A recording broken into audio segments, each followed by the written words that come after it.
মেয়েরা, আমরা আজকে লুই ক্যারলের লেখা ডাউন দ্য র্যাবিট হোল ছোট গল্পটি পড়ব।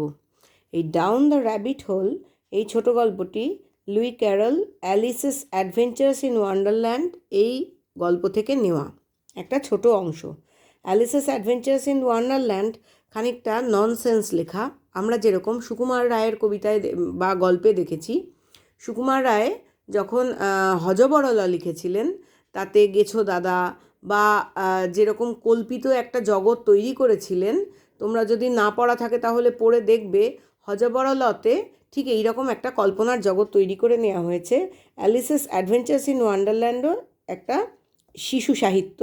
প্রধান চরিত্র শিশু অ্যালিস, তার যে ভ্রমণ একটা কল্পিত জগতে, সেইটা নিয়েই এই অ্যালিসেস অ্যাডভেঞ্চার্স ইন ওয়ান্ডারল্যান্ড লেখা হয়েছিল। লুই ক্যারল লিখেছিলেন। লুই ক্যারলের বেশ কিছু লেখক হিসেবে বিশেষত্ব ছিল, যেগুলো আমরা এই অ্যালিসেস অ্যাডভেঞ্চার্স ইন ওয়ান্ডারল্যান্ডের এই ডাউন দ্য র্যাবিট হোল অংশটাতে দেখতে পাই। দেখো, জন্মেছিলেন 1832 খ্রিস্টাব্দে, মারা যান 1898 খ্রিস্টাব্দে। Charles Ludwig Dodgson, better known by his pen name Lewis Carroll.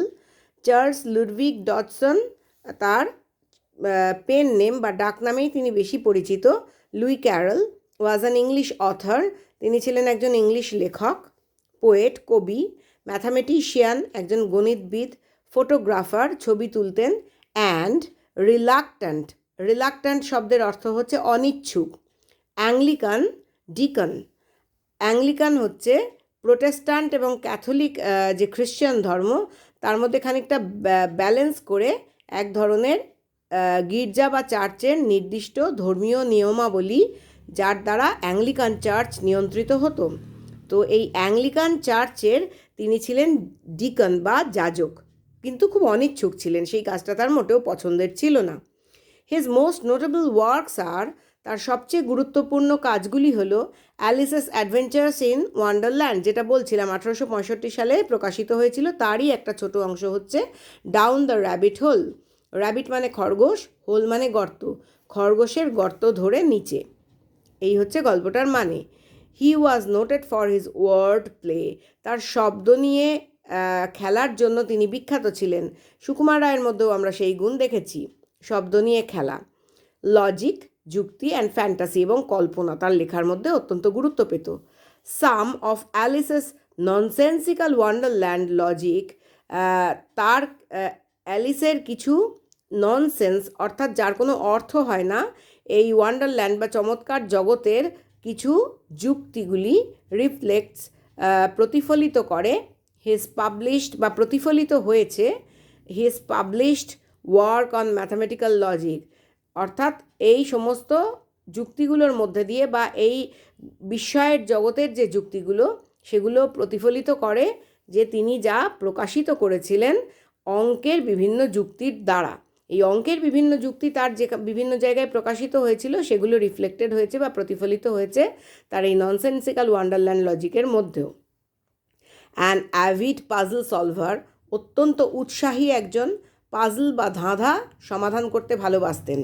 Carroll created the word ladder puzzle, Carroll নিজেই সৃষ্টি করেছিলেন এই শব্দটা, যে মইয়ের মতো ধাঁধা। Which he published in his weekly column for Vanity Fair magazine, যেটা তিনি প্রকাশিত করেছিলেন সাপ্তাহিক, যে তিনি কলাম বা লেখা লিখতেন।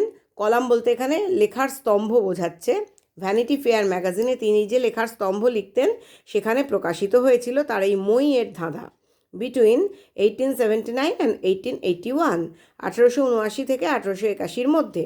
ইন 1982, 1982 সালে মেমোরিয়াল স্টোন, একটা স্মৃতিসৌধ অর্থাৎ স্মৃতিফলক, পাথরের তৈরি স্মৃতিফলক, যেটা উৎসর্গ করা হয়েছিল টু ক্যারল, ক্যারলকে উৎসর্গ করা একটা পাথরের স্মৃতিফলক, ওয়াজ আনভেলড, তার পর্দা উন্মোচন হয়েছিল অ্যাট পোয়েটস কর্নার, কবিদের যে কর্নার ছিল, in Westminster Abe.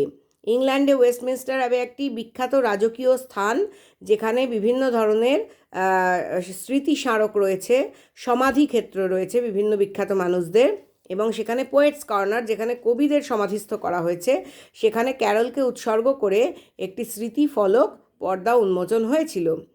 There are societies in many parts of the world, সারা পৃথিবী জুড়ে বিভিন্ন সংঘ বা সমাজ তৈরি হয়েছে dedicated to the enjoyment and promotion of his works. ক্যারলের কবিতা বা গল্প ইত্যাদি এই ননসেন্সিক্যাল যে ওয়ান্ডারল্যান্ড সেই সম্পর্কে তার মজা নেওয়ার জন্য বা লেখা উপভোগ করার জন্য এবং তার কাজের মধ্যে যে অগ্রগতি লক্ষ্য করা গেছিল সেগুলো এনজয় করার জন্য বা সেগুলো প্রমোশন করার জন্য বা সেগুলো ছড়িয়ে দেওয়ার জন্য বিভিন্ন সমিতি বা সংঘ গঠিত হয়েছে সারা পৃথিবী জুড়ে। এইবার চলে এসো অ্যাবাউট দ্য টেক্সট। আমরা যে পাঠ্য বিষয়টা পড়ব সেই সম্পর্কে এখানে কি দেওয়া আছে। The phrase down the rabbit hole, এই যে শব্দবন্ধ বা শব্দগুচ্ছ যে খরগোশের গর্ত ধরে নিচে, অরিজিনেটেড ফ্রম, এইটা অরিজিনেট করেছিল বা অর্থাৎ আসলে এটার মানে এটা প্রসঙ্গটা সৃষ্টি হয়েছিল কোথায়, Lewis Carroll's Alice's Adventures in Wonderland. Alice's Adventures in ওয়ান্ডারল্যান্ডের থেকে প্রথম এই জিনিসটা বা এই ডাউন দ্য র্যাবিট হোল এই গল্পটা বা এই শব্দবন্ধগুলো প্রথম এটা সৃষ্টি হয়েছিল।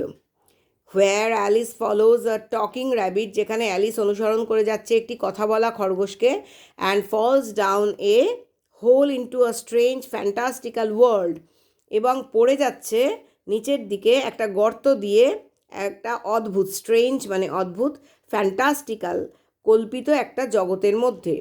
Today it is a metaphor for getting lost in a complex or distracting pursuit. আজকের দিনে এটা একটা রূপক যে যদি কেউ হারিয়ে যায় বা কারুর হারিয়ে যাওয়া প্রসঙ্গে একটা জটিল অথবা মনঃসংযোগ ছিন্নকারী বা মনকে অন্যমনস্ক করার মতো একটা কোনো কিছুকে অনুসরণ করে যাওয়াকে বোঝাতে আমরা এই ডাউন দ্য র্যাবিট হোল এই রূপকটাকে ব্যবহার করি।